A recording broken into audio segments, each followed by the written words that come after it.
PKS tak menyesal tinggalkan Anies. Akui sudah mati-matian cari dukungan di Pilkada Jakarta 2024. Partai Keadilan Sejahtera, PKS, mengaku tidak menyesal batal mengusung Anies Baswedan di Pilkada Jakarta 2024.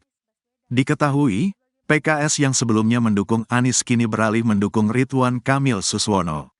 Wakil Ketua Majelis Syuro PKS Hidayat Nur Wahid berdalih, partainya sudah berusaha maksimal mungkin untuk mencari rekan koalisi.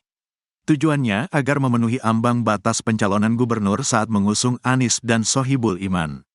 Kalau PKS ya, kita tidak menyesal, kita sudah mengupayakan maksimal untuk mendukung Pak Anies, ujar Hidayat, dikutip dari Kompas.com, Selasa, tanggal 3 September tahun 2024.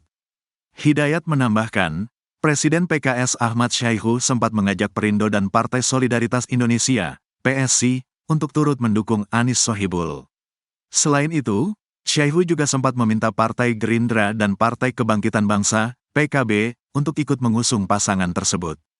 Namun, upaya tersebut gagal hingga akhirnya PKS mengalihkan dukungan pada Ridwan Kamil Suswono yang diusung oleh Koalisi Indonesia Maju, KIM+.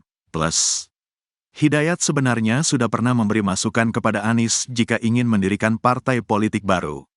Sehingga, ia dan PKS tak kaget jika Anies bakal membentuk parpol sendiri bersama pendukungnya.